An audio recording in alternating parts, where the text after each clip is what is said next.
Bonsoir à tous. C'est une salle impressionnante et un film magistral. Je veux juste vous témoigner de la réaction que j'ai eue dans les couloirs de ma rédaction, que vous connaissez, BFM TV, après ce film. Ce qui m'a frappé, c'est qu'un certain nombre de journalistes qui connaissent mal la réalité israélienne ont été stupéfaits et m'ont dit on n'aurait pas vu un film comme ça en France. Et voilà une société qui parle vrai, ou en tout cas des acteurs fondamentaux de la société qui peuvent se permettre de parler aussi vrai. Donc je suis très honorée d'être là ce soir et de pouvoir avoir avec nous Amir Ayalon, qui est amiral, commandant en chef de la marine, ex-ministre, travailliste, ex-député, ex-chef du Shin Bet, bien sûr, vous l'avez vu, responsable aujourd'hui d'une chaire sur le terrorisme à l'université de Haïfa et président du board de l'université de Haïfa. William Goldnadel, vous le connaissez aussi sans doute, il est avocat, président de l'association France-Israël. Et Ofer Bronstein, président du Forum international pour la paix, il a participé aux négociations d'Oslo. Il a été envoyé du gouvernement Rabin à Tunis pour préparer le retour de Yasser Arafat notamment. Évidemment, c'est d'abord à M. Ayalon que je poserai mes premières questions parce que ce film, je vous le disais, m'impressionne, nous a tous impressionnés. Avant d'en venir aux conclusions, d'abord, qu'est-ce qui vous motive?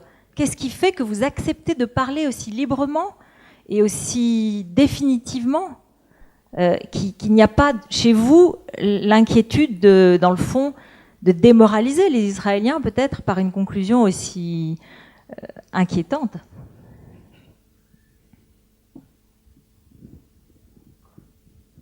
המורל של חבריי בישראל הוא מאוד חשוב לי, אבל חשוב לי הרבה יותר מי אנחנו ומה באנו להיות במקום הזה שקוראים לו ישראל. ולי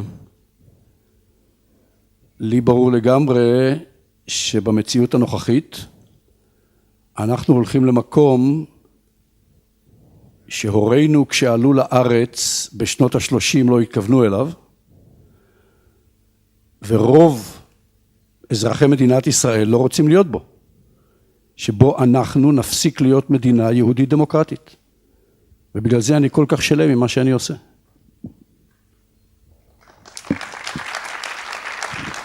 Mademoiselle va traduire. Je ne fais pas ça pour mes compagnons en Israël. C'est pas ça qui est important. Ce qui est important, c'est ce que nous sommes, nous, et ce que nous sommes venus y faire ici en Israël. C'est clair que dans la situation actuelle, ce n'est pas exactement la situation qu'aurait souhaité, qu'aurait rêvé la génération de nos parents, ni même la majorité des citoyens. On ne s'y retrouve pas. Ce n'est pas l'état démocratique qu'au fond de moi-même j'aurais souhaité. Merci, c'est Anne Baer qui nous accompagne pour traduire Amir Ayalon. Comment on peut vivre cette situation? Vous êtes patron du Shin Bet, vous menez des opérations en plus après une période absolument terrible, et en même temps, vous avez cette distance, vous avez ces valeurs, et vous vous dites, comme je l'ai entendu dans le film, c'est de la pure tactique, il n'y a pas de stratégie derrière, c'est proscrit par la loi, c'est inefficace. Qu'est-ce qui se passe dans votre tête?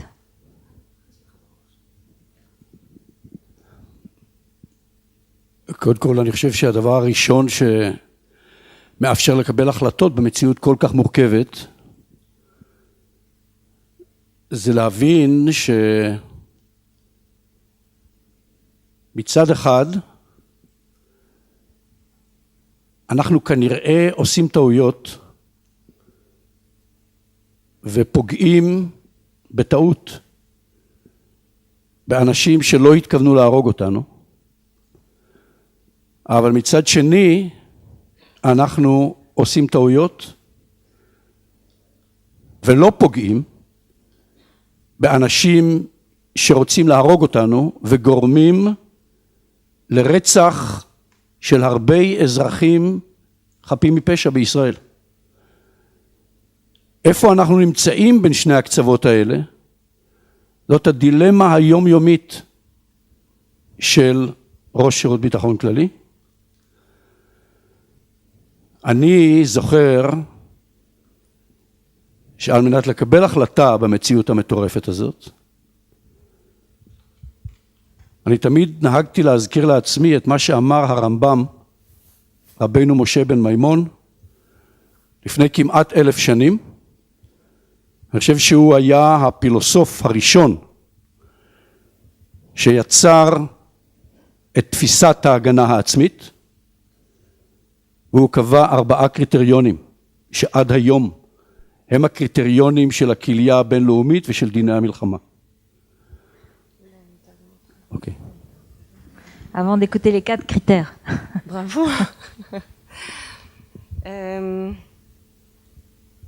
D'abord, pour répondre à votre question, je voudrais dire qu'effectivement, il est difficile d'exister et de prendre des décisions dans une situation aussi complexe.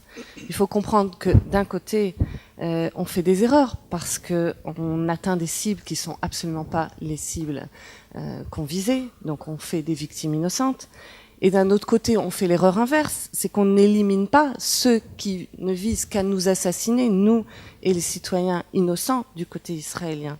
Alors, où se situer dans ce continuum? C'est le dilemme quotidien du commandant que j'étais des forces de renseignement intérieur. Pour m'aider à prendre ce genre de décision, je me référais souvent à Maïmonide, qui... grand philosophe s'il en est, il y a 1000 ans, a mis au point, a finalement défini les critères qui aujourd'hui, jusqu'à aujourd'hui, sont ceux de la communauté internationale quand il s'agit d'autodéfense. Et quels sont ces 4 critères? הרמב"ם קבע 4 קריטריונים, אני מקווה שהתרגום בסדר דרך אגב, כן? בסדר גמור. בסדר גמור. הרמב"ם קבע 4 קריטריונים שהם תקפים עד היום. הראשון, האיום עלינו צריך להיות ודאי. השני, האיום עלינו צריך להיות מיידי. השלישי, התגובה שלנו צריכה להיות מידתית, פרופורציונלית. והרביעי, שאנחנו יודעים לומר לעצמנו שאין לנו אלטרנטיבה אחרת. אם 4 הקריטריונים האלה קיימים, אז יש לנו את זכות ההגנה העצמית, גם באופן אישי וגם באופן ציבורי. אלה היו הקריטריונים שעמדו לנגד עיניי. Alors certains d'entre vous comprennent l'hébreu, mais je vais quand même traduire pour ceux qui ne comprennent pas encore l'hébreu. Donc 4 critères, toujours en vigueur aujourd'hui. Le premier critère édicté par Maïmonide, c'est qu'il faut que la menace soit certaine. Le second critère, c'est que la menace soit absolument immédiate. Le troisième critère, que la réaction soit en proportion, soit proportionnelle. Et le quatrième, on doit se dire aussi qu'on a examiné toutes les autres alternatives et qu'il n'y en a pas. Et si toutes ces conditions sont réunies, alors oui, c'est un droit acquis de s'autodéfendre, aussi bien au plan individuel qu'au plan collectif, donc politique et public. Alors, avant de traiter le sujet qui nous est proposé ce soir, c'est-à-dire la paix est-elle possible, je voudrais qu'on finisse sur ce film peut-être avec vous et Ofer, William Goldnadel. Quel sentiment vous avez lorsque vous voyez 6 patrons des services secrets israéliens qui finalement disent il faut parler avec tout le monde, une certaine politique est finalement inefficace, les hommes politiques israéliens à part Rabin n'ont fait que de la tactique, n'ont jamais pensé plus loin, n'ont pas eu la stratégie. Comment vous le recevez? Peut-être que je répondrai sur les hommes politiques quand on parlera du débat, parce que ça fait déjà beaucoup de questions. Si vous voulez, moi, ce film-là, que je trouve assez bien fait, ne m'a pas appris grand-chose et ne m'a pas mis dans une difficulté particulière par rapport à ma défense de l'existence de l'État d'Israël. Il y a beaucoup de choses qui relèvent un peu de l'évidence. Quel est le crétin qui pense encore que le contre-terrorisme va résoudre la paix? Est-ce qu'il y a quelqu'un qui pense vraiment sérieusement ça? Donc c'est un peu enfoncer, de ce point de vue-là, une porte complètement ouverte. Qui pense que le contre-terrorisme n'est pas une sale guerre? Personne, je pense, pense ça, à supposer qu'une guerre soit propre. Je vais vous dire franchement quelque chose, c'est que certaines choses qui ont été dites dans le film sont démentes sur la perte de la démocratie en Israël ou la perte des sentiments humains, sont démenties par ce film lui-même. On voit que les 4 responsables du Shabak sont des gens particulièrement humains, qui sont confrontés souvent à des problèmes moraux qui n'ont rien à voir avec les problèmes qu'on voit, par exemple, dans la guerre en Syrie. Lorsqu'on secoue quelqu'un et qu'il meurt, pardon, ça n'a rien à voir avec l'échelle de terreur en Syrie. Et pourtant, ils sont confrontés avec cette morale-là. Et puis, je vais vous dire franchement, ce qui me rapproche encore le plus de l'État d'Israël, lorsque je vois ça, au contraire, c'est que ce film, il est vu en Israël, il est vu dans le monde, et le drame qui explique sans doute le caractère désespérant de la situation entre Israël et les Arabes, c'est qu'il n'y a pas un film. On ne peut pas concevoir aujourd'hui des responsables politiques ou même intellectuels arabes qui se poseraient de telles questions et où on passerait ces films dans les pays arabes. Est-ce que vous imaginez un seul instant des intellectuels arabes qui réfléchiraient dans le cadre d'un film s'il est normal d'aller tuer des enfants de 3 mois dans leur berceau? Non, écoutez, vous êtes gentil, je peux continuer. Vous ne m'empêcherez pas de...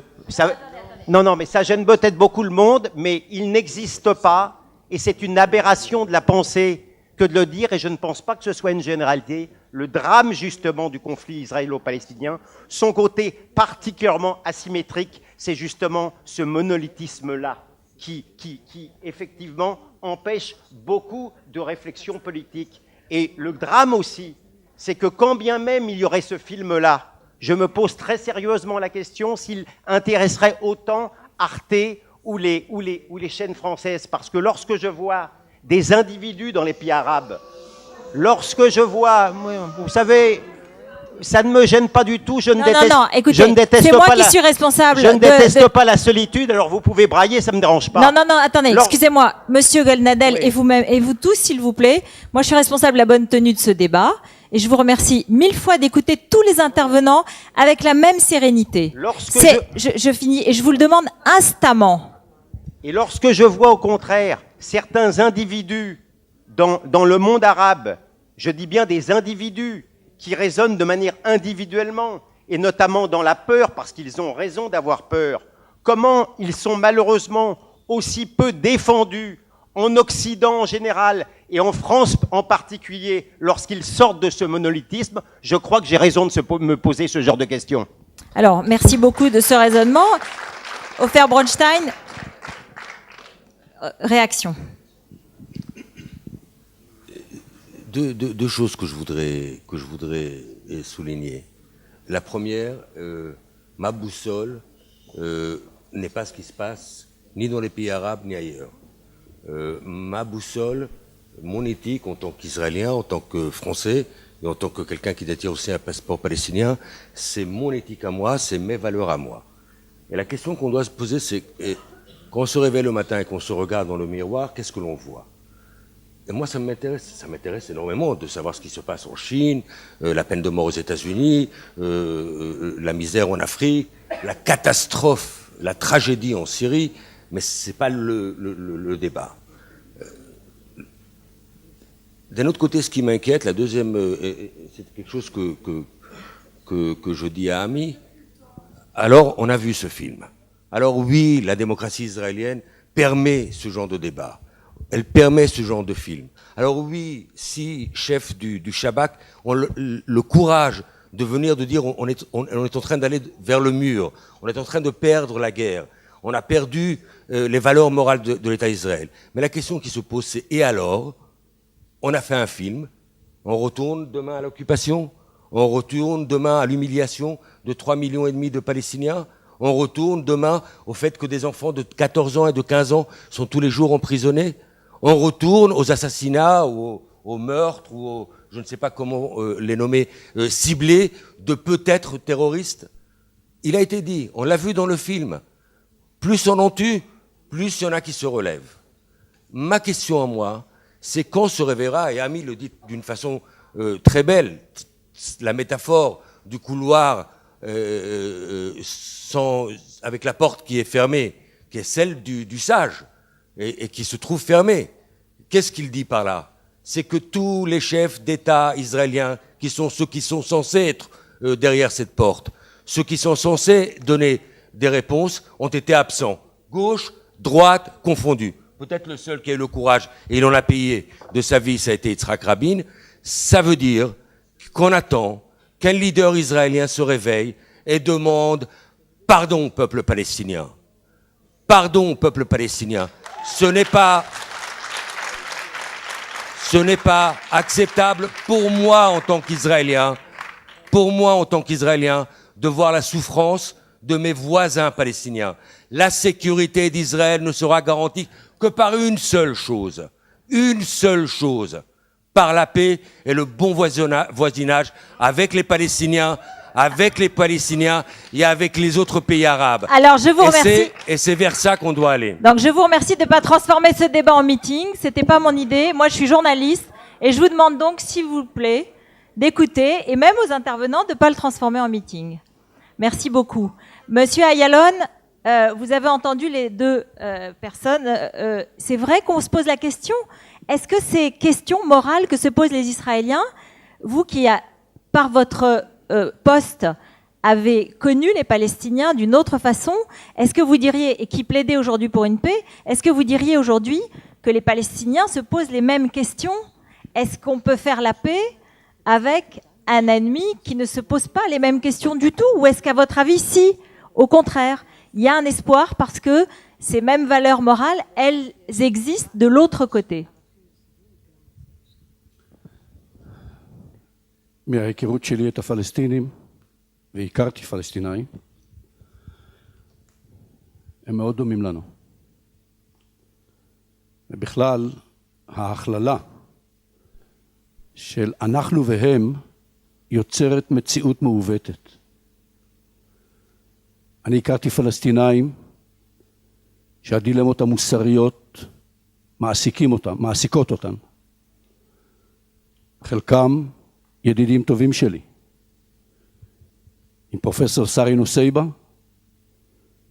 נשיא אוניברסיטת אל-קודס, ביליתי חודשים רבים ביחד, ולמדתי ממנו הרבה.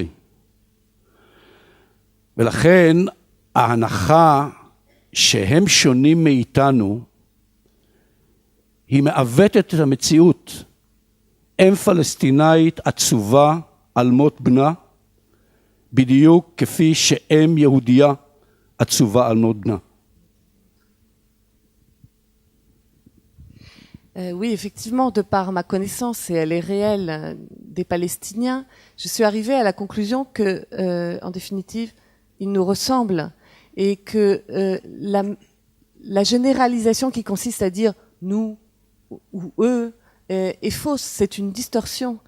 Les Palestiniens, pour certains, ont les mêmes dilemmes moraux. Parmi mes amis, j'ai pu constater les mêmes préoccupations. Je pense notamment au professeur Sari Nusaybe, doyen de l'université Al-Quds, avec lequel j'ai travaillé pendant de longs mois et duquel j'ai appris beaucoup. Non, l'hypothèse qui consiste à dire qu'ils sont différents est tout simplement fausse. Une mère du côté palestinien qui perd son fils, elle crie la même douleur qu'une mère juive qui perd son fils.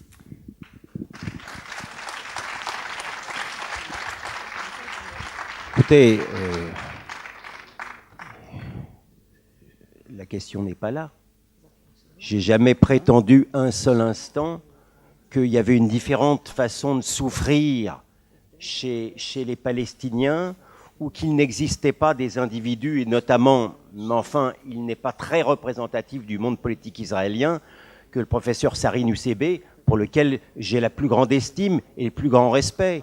mais si vous voulez soutenir sérieusement qu'il existe dans le monde intellectuel arabe, dans le monde artistique arabe, cette même propension à savoir se critiquer, à savoir se mettre en question qu'en Israël, je crois qu'on n'ira pas très loin si vous pouvez me soutenir ça. Je vous en prie.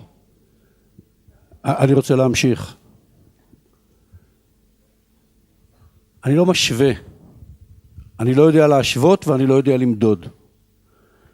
אני כן יודע לומר שהרוב בחברה הפלסטינית רוצים את אותו הסדר שלום שהרוב בחברה הישראלית רוצה. אני יודע את זה בוודאות.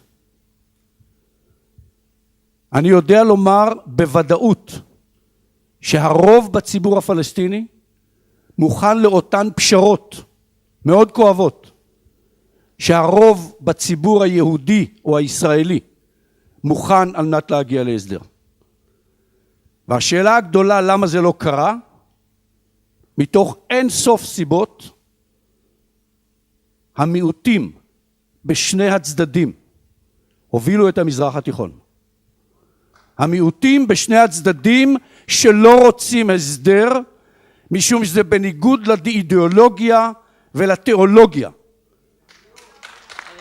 של היהדות הדתית, שרואה את קדושת הארץ על פני המדינה, ושל האסלאם הפונדמנטליסטי שרוצה את אדמות הוואקף על פני מדינה פלסטינית.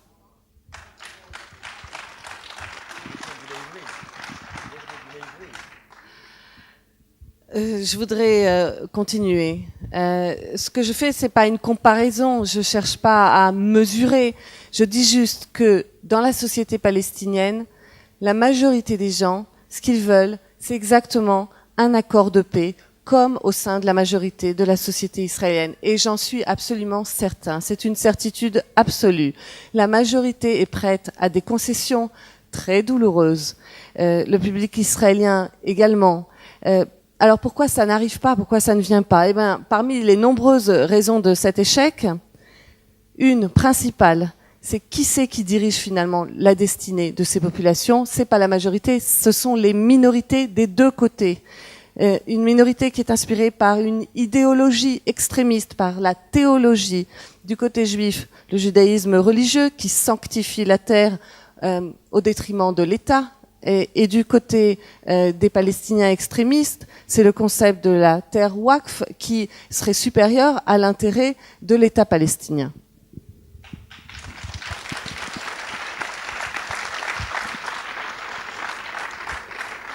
Alors aujourd'hui, ce constat que vous posez, Monsieur Ayalon, cela veut quand même dire qu'aujourd'hui, il y a une impossibilité de se rapprocher. Et qu'il y a une impossibilité par l'histoire et qu'on a même régressé sur ce terrain-là par rapport à d'autres périodes.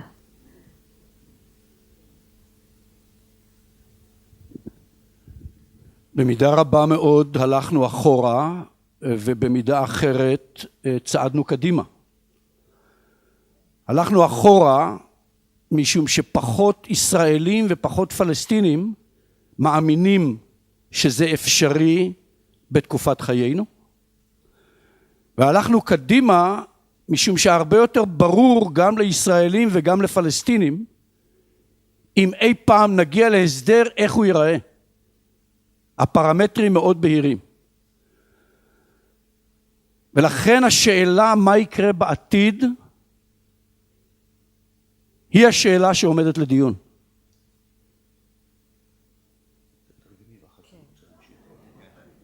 It's too long, so... Pour répondre à votre question, en grande mesure, oui, on est parti en arrière, mais d'un autre côté, on a aussi progressé. Pourquoi je dis qu'on a reculé? Parce que aujourd'hui, il y a de moins en moins de Palestiniens et d'Israéliens qui croient concrètement qu'il y a une possibilité maintenant de faire la paix.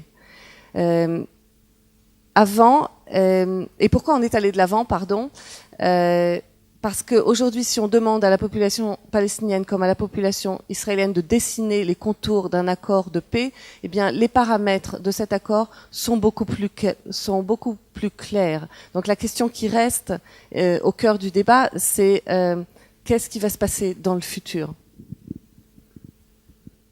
על מנת להגדיר מה יהיה בעתיד, אני רוצה לעסוק בשני נושאים ואני אעשה את זה בקצרה. אחד, הסרט הוא סרט ישראלי משום שהמורכבות היא מורכבות שקשה להסביר אותה לאנשים בחוץ. לקהל פה אפשר. הוריי היו מתנחלים. תפיסת הציונות שלהם הייתה מאוד פשוטה. מדינת ישראל העתידית, הם הגיעו בשנות ה-30, תהיה בכל מקום שבו נבנה יישוב, התנחלות, נעבוד את האדמה ונדע להגן על עצמנו.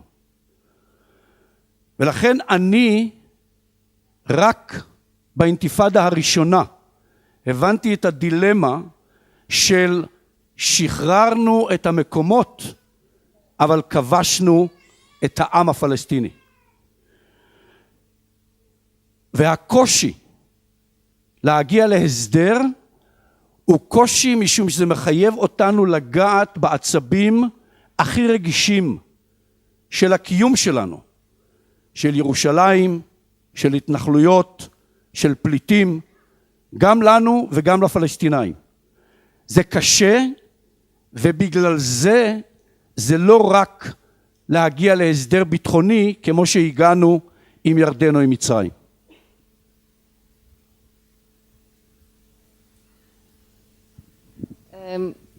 Donc je reviens au point où j'étais. La question qui est au cœur du débat, c'est qu'est-ce qui va se passer dans le futur. Et là, je distinguerai entre deux sujets. Pourquoi ce film est un film israélien et pas un film arabe? C'est parce que il est à la hauteur de la complexité de la situation. Peu de gens peuvent la comprendre. C'est pas facile à expliquer. Oui, un public comme vous peut l'entendre, mais pour vous expliquer, vous parlez de ma famille. Mes parents, ce sont des pionniers qui sont venus par sionisme en Israël, en Palestine donc, en 1930, dans les années 30. Et qu'est-ce que c'était à l'époque, la démarche? C'était d'abord on s'implante dans les territoires, ensuite on travaille la terre, et ensuite on se défend. C'était ça l'équation. C'est implantation. Implantation. Oui, implantation.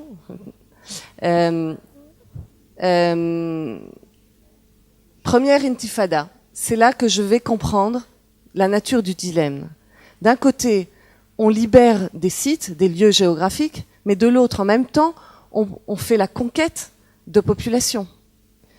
Et cette question, c'est une question tripale, qui est vraiment celle de notre existence. C'est la question des colonies ou des implantations, c'est la question des réfugiés.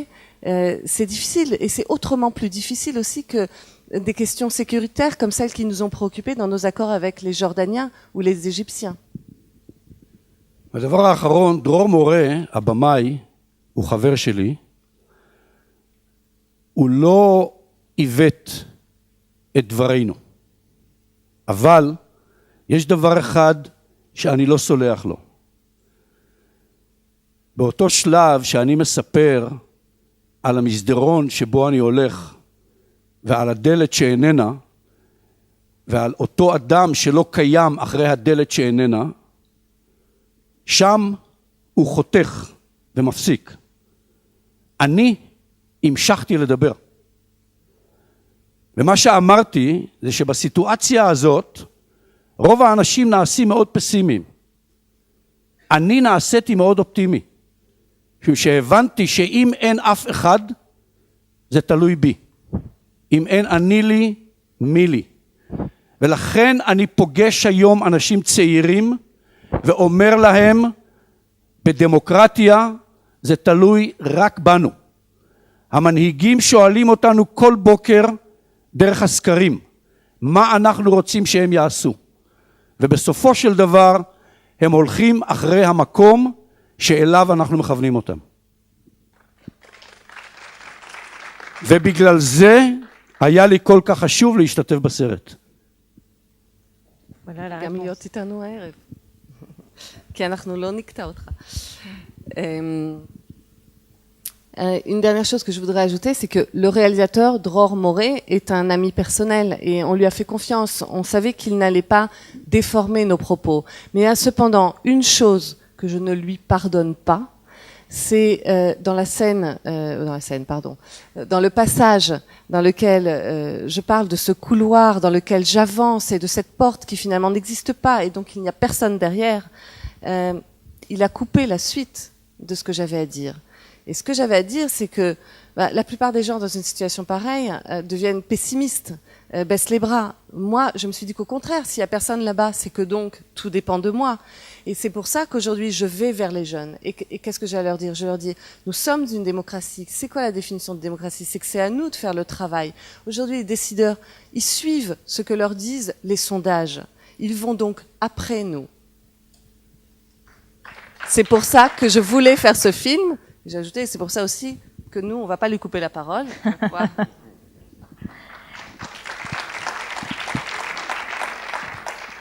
William Goldnadel, quand vous entendez Ami Ayalon dire, finalement, c'est notre modèle démocratique qui nous impose cette discipline, en quelque sorte, même s'il y a des interlocuteurs, mais pas tout le temps,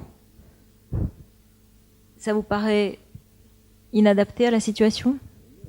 Je n'ai pas été choqué par ce que je viens d'entendre, de la même manière que je ne suis pas choqué lorsqu'on professe qu'il faut toujours y croire et qu'on doit parler avec tout le monde, mais qu'il ne faut pas cesser d'être optimiste. Mais quand on a dit ça, on n'a pas dit grand-chose.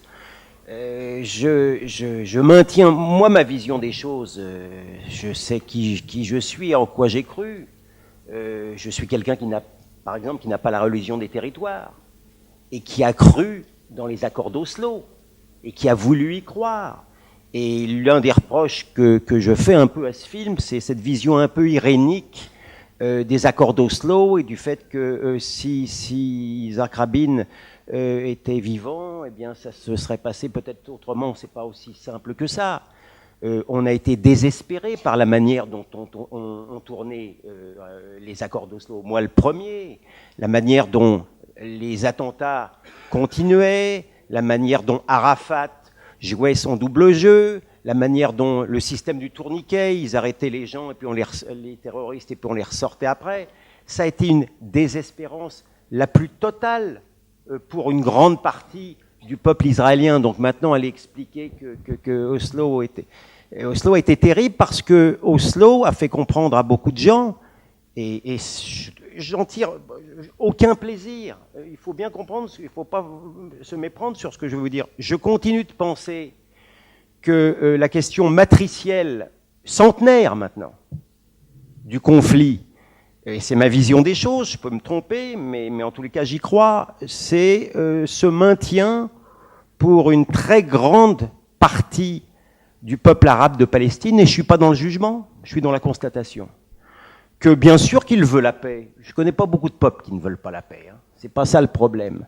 C'est que je maintiens qu'à tort ou à raison, parce que c'est pas le débat, ils n'acceptent pas qu'une partie d'un territoire qu'ils considèrent comme sien, soit pour des raisons religieuses, soit pour des raisons nationales, soit pour des raisons historiques, puisse être dévolue à un autre peuple en tant qu'autre peuple. Et de ce point de vue-là, je suis assez désespéré.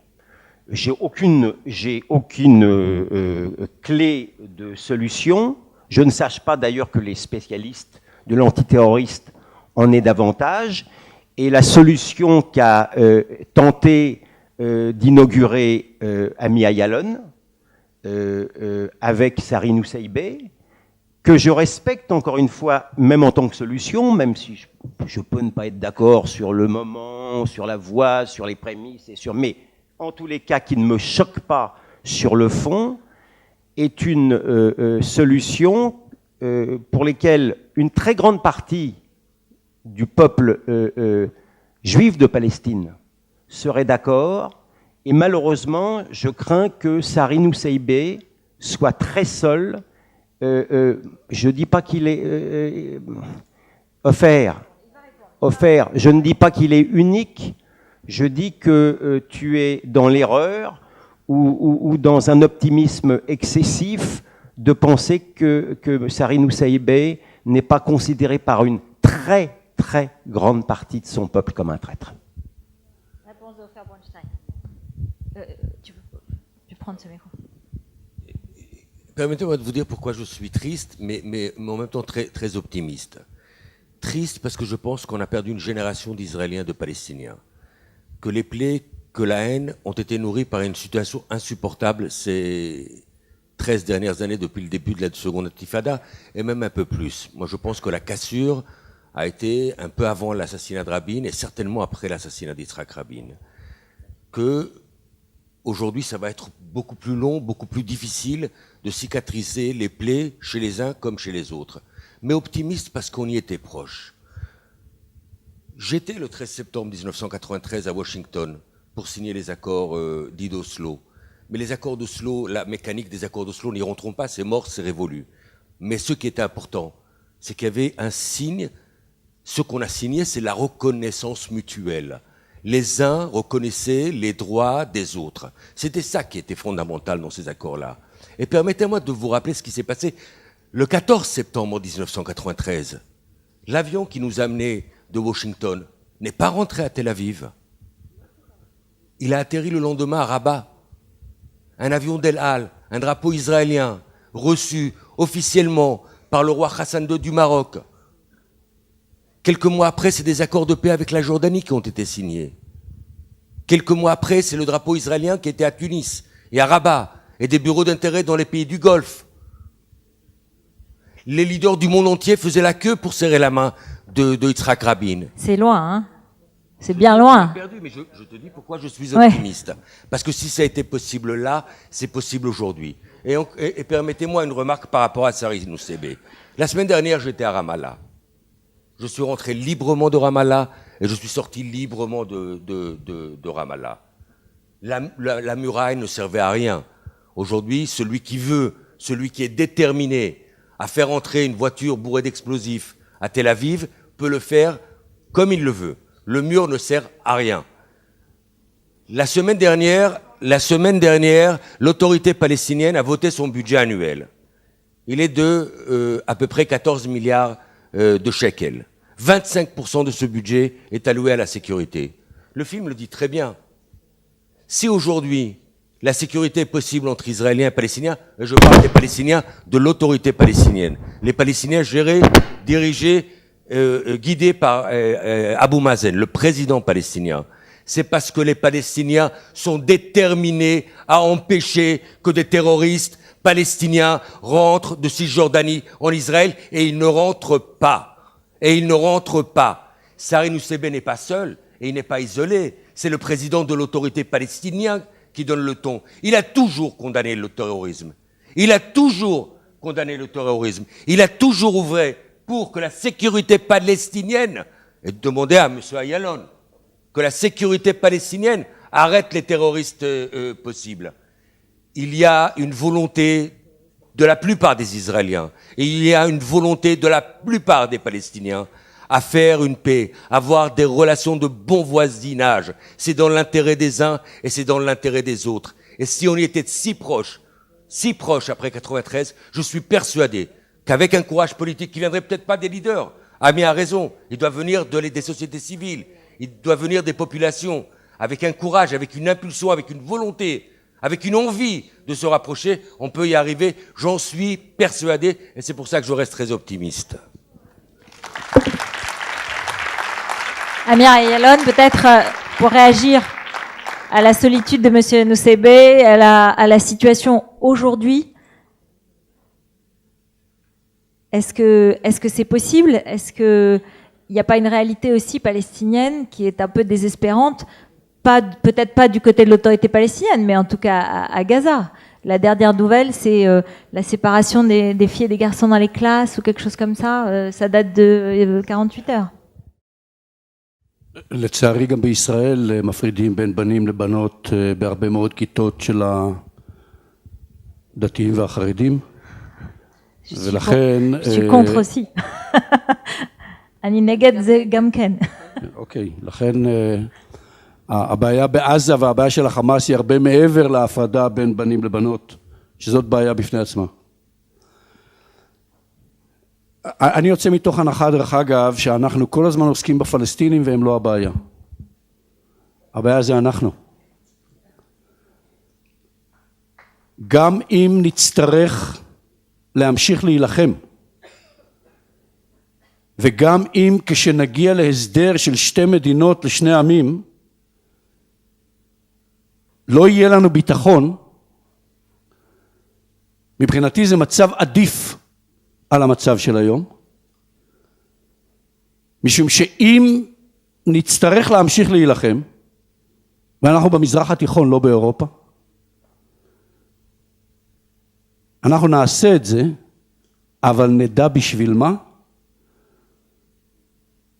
ונרגיש שיש לנו את הזכות המוסרית לעשות את זה, דבר שהיום אנחנו הולכים ומאבדים. האמירה בבקשה. Oui, j'ai entendu ça, mais malheureusement, les garçons et les filles sont séparés également dans les classes de nos écoles religieuses, côté israélien. Le problème à Gaza, le problème du Hamas, il va bien au-delà de ce problème qui, oui, est un problème en tant que tel, et moi aussi je regrette qu'on ait à séparer les garçons et les filles, mais le problème est bien supérieur à ça. Moi je dis que déjà, de prendre pour hypothèse que les Palestiniens sont le problème, c'est une hypothèse fausse. Pour moi, le problème, c'est nous. Et si on doit aujourd'hui continuer à se battre, battons-nous. Mais si un jour on arrive à un accord et que pour autant cet accord ne calme pas complètement le jeu et qu'on n'a pas obtenu une sécurité totale pour la population israélienne, et ben quand même cette situation serait préférable à celle d'aujourd'hui. On vit au Moyen-Orient, on vit pas en Europe, et il faut qu'on sache pourquoi on fait ce qu'on fait. Quand on aura signé cet accord, au moins on saura pourquoi, et on se donnera le droit moral d'agir, ce droit moral qu'aujourd'hui nous perdons progressivement.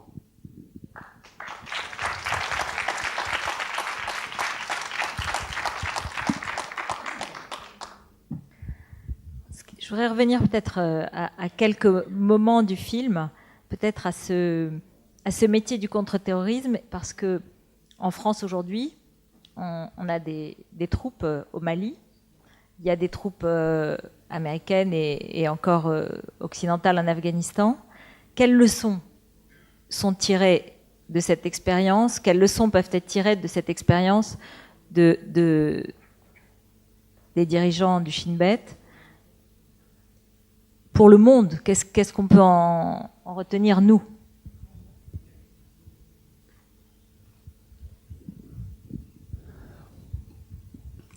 קודם כל אני חושב שלכל קונפליקט מהסוג הזה יש את המאפיינים שלו, אבל אם ניתן ללמוד ממקרה אחד לשני, אני חושב שאנחנו צריכים להבין שבמציאות של המלחמה של היום, שהיא אסימטרית עם חשיפה תקשורתית גבוהה, שזה שני המאפיינים המרכזיים של המלחמה של היום. כשאני אומר אסימטרית, היא במפגש של חיילים עם אזרחים. וכשאני אומר חשיפה תקשורתית, זה אומר שיש מצלמה בכל מקום, והמדינה לא יכולה לשלוט בתקשורת. הלקח המרכזי זה שאין הכרעה. המאבק הזה הוא חלק מהיומיום, וניתן להגיע בו להישג רק אם אנחנו מצליחים לבודד את הטרוריסט מהאוכלוסייה האזרחית. מה שהופך ליותר ויותר קשה. אם נצליח ברוב המקרים,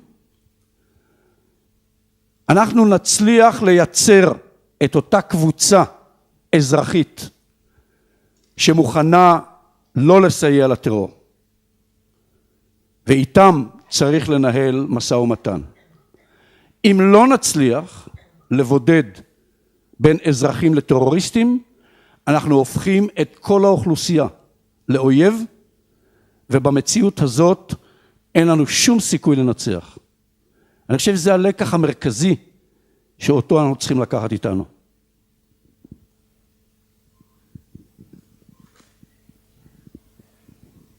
D'abord, il faut reconnaître que chaque conflit a ses particularismes et que si on veut pouvoir apprendre les uns des autres, il faut d'abord comprendre qu'aujourd'hui, ce qui caractérise la guerre, c'est deux principes nouveaux qui sont, un, que ces guerres sont d'abord asymétriques, deux, qu'elles sont totalement exposées aux médias.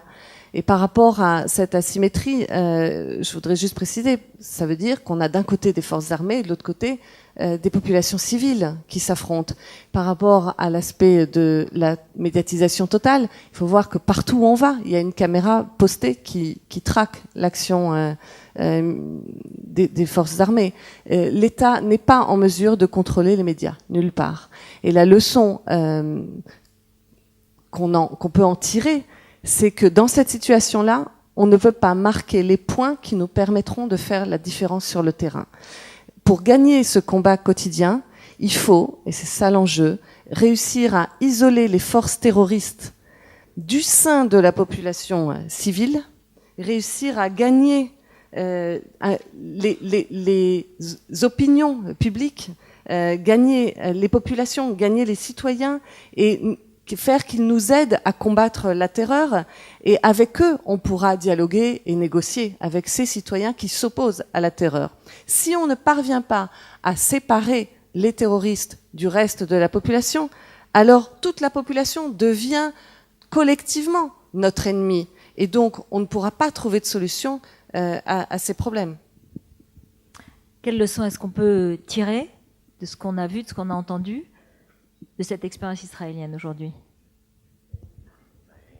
D'abord, les limites, encore une fois, du contre-terrorisme. Ça, je l'ai dit dès le départ. D'autre part également, et contrairement à ce que l'air de dire Ofer, le fait que ce contre-terrorisme israélien, même s'il est limité politiquement, a plutôt bien fait son travail, y compris en raison de la clôture de sécurité, et y compris en raison des services de renseignement. Alors, on est dans une situation politiquement désespérante, mais militairement assez satisfaisante. Je voudrais aussi faire remarquer, pour l'instant bien entendu, et sans solution politique, il y a de quoi désespérer. Malheureusement, il y a des situations dans la vie où il n'y a que deux mauvaises solutions et aucune véritable solution pour le court terme. Il faut accepter modestement cette impuissance humaine par moment, même si ça n'est pas très agréable ni à dire et encore moins à entendre. Je voudrais aussi faire remarquer à monsieur Ayalon, c'est ainsi que, et c'est l'un des drames d'ailleurs de la situation asymétrique entre Israël et les Palestiniens, c'est qu'il y a, dans la description qu'il a faite de la guerre terroriste, plus de télévision à Gaza qu'au Mali, qu'en Afghanistan, et plus également d'exigences, parfois je les considère comme même moralement iréniques, parce que trop d'exigences morales tue la morale, de mon point de vue, et de ce point de vue, ça renforce, bien entendu, le chantage terroriste. Là encore, je suis modeste, j'ai pas de solution à cela, je ne prône pas la disparition des caméras, parce que ça donne lieu, on l'a bien vu, à tous les fantasmes, surtout chez les populations qui ne manquent pas d'imagination, ou d'esprit critique. Mais voilà la situation assez désespérante actuellement, à savoir une guerre, comme on l'a vu encore récemment à Gaza, qu'on ne peut pas gagner politiquement. Qu'on ne peut pas gagner politiquement, mais je parle même de la guerre antiterroriste. Cette guerre antiterroriste ne peut pas être gagnée politiquement, mais c'est encore mieux que de ne pas la mener, malheureusement. Et à l'intérieur de cela, je vous avoue que je n'ai pas été convaincu par ce que j'ai entendu de la bouche ce soir d'Ami Ayalon, à savoir que je ne doute pas un seul instant ni de sa bonne volonté, ni de sa sincérité, mais la proposition qu'il nous fait de tenter une solution qui redonnerait l'esprit moral aux Israéliens, quitte à ce que ça soit plus difficile sur le plan encore politique ou sécuritaire, pour moi est un désastre total, parce que d'abord, je ne souhaite pas qu'Israël soit joué au dé, et d'autre part, le prestige ou la satisfaction morale, elle est très courte durée. Je rappelle quand même que il est de bon ton aujourd'hui de tresser des lauriers à Isaac Rabin. Mais le pauvre Isaac Rabin, lorsqu'il a tenté la solution, je le rappelle ici, lorsqu'il a tenté la solution d'Oslo, et que dans le cadre d'Oslo, il disait « je combattrai le terrorisme comme s'il n'y avait pas d'Oslo », il a été très peu aidé en Occident par les Occidentaux lorsqu'il, justement, il menait la guerre antiterroriste contre le Hamas. Je me souviens, et je termine là-dessus, je me souviens d'avoir commis un article dans le Figaro, ça s'appelait « SOS Rabin », où je suppliais les Français de comprendre la situation dans laquelle se trouvait Isaac Rabin, qui avait signé les accords d'Oslo, mais qui était obligé de continuer à lutter contre le Hamas. Et permettez-moi de vous dire qu'à cette époque-là, Isaac Rabin était loin d'être sanctifié, était loin d'être défendu, en dépit de la situation morale dans laquelle il aurait dû se trouver, si j'ai bien compris, Monsieur Ayalon. Il y a maintenant donc un mot de conclusion pour chacun, Ofer Bronstein et Ami Ayalon. Je vous remercie. Dans le plus grand calme. On est tous d'accord sur une chose, c'est que la guerre contre le terrorisme ou la sécurité ne peuvent pas régler les problèmes. Je suis persuadé que le grand ennemi des peuples du Moyen-Orient, et c'est bon aussi pour le Mali, c'est la pauvreté et l'ignorance. Les fous de Dieu, les fondamentalistes, quels qu'ils soient, d'où qu'ils viennent, quelle que soit leur foi, sont nourris par la pauvreté, sont nourris par l'ignorance. Notre combat, à part, aujourd'hui on était à l'Élysée avec Ami Ayalon, le combat de la France après le Mali sera d'aider l'Afrique et le Sub-Sahara dans le domaine économique, dans le domaine de l'éducation, dans le domaine du développement. Tant qu'il y aura 50, parfois 60% de chômage à Gaza, tant qu'il y aura 35% de chômage en Cisjordanie, tant que le budget de l'autorité palestinienne pour gérer 3,5 millions de Palestiniens sera presque 100 fois inférieur à celui du budget israélien, qui lui-même n'est pas suffisant pour donner des réponses à la société israélienne qui, il y a 2 ans, est sortie massivement dans les rues pour demander un changement de priorité nationale. Nous allons avoir affaire à des extrémistes, nous allons avoir affaire à des terroristes, et il y en a qui vont penser que par la guerre, la violence, la force, on pourra résoudre le problème. On ne pourra pas le résoudre si on n'est pas généreux, si on n'est pas solidaire, si on n'est pas fraternel, surtout envers mes voisins palestiniens, et si un jour un leader israélien et un leader palestinien pourront regarder dans les yeux l'autre pour lui demander pardon pour l'injustice qui a été commise. Le pardon, la générosité, la solidarité, ce n'est pas de la faiblesse, c'est la vraie force. C'est la vraie force. Et j'espère qu'on s'y rapproche. Le mot de la fin pour Monsieur Ayalon, très brièvement, parce qu'il y a une nouvelle projection, il y a maintenant un autre film, et donc je vais vous remercier infiniment de conclure.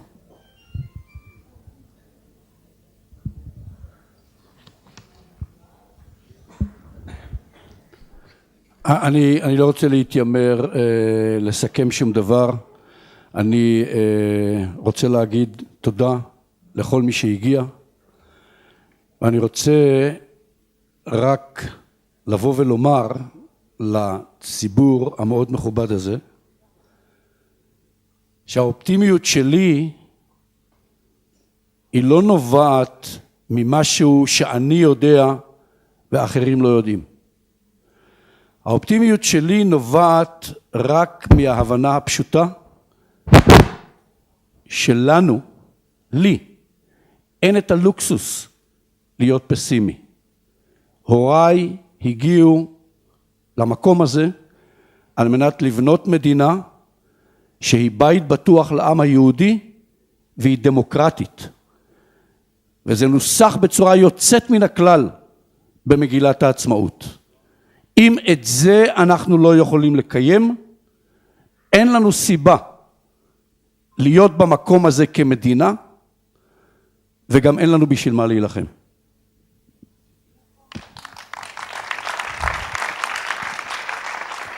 Je ne voudrais pas prétendre conclure. Je voudrais d'abord remercier chacun d'entre vous qui êtes venus ici, public hautement respectable. Et je voudrais que vous sachiez que mon optimisme fondamental ne provient pas d'informations, de données que j'aurais et que vous n'auriez pas. Non, ça vient de la compréhension intime que j'ai, que nous ne pouvons pas nous payer le luxe d'être pessimiste. On n'a pas le choix. Nos parents sont venus fonder ce foyer national ayant à l'esprit qu'il fallait qu'il soit à la fois sûr, sécure et démocratique. Et c'est écrit très clairement dans notre texte de déclaration d'indépendance. Tant que ça n'est pas assuré, finalement, qu'est-ce qui justifie de rester ? Qu'est-ce qui justifie d'être en Israël aujourd'hui ? Qu'est-ce qui justifierait notre combat ? Merci beaucoup. Merci beaucoup à tous. Merci Anne. Merci. Toda Rabba. Merci à Ruth Elkrieff.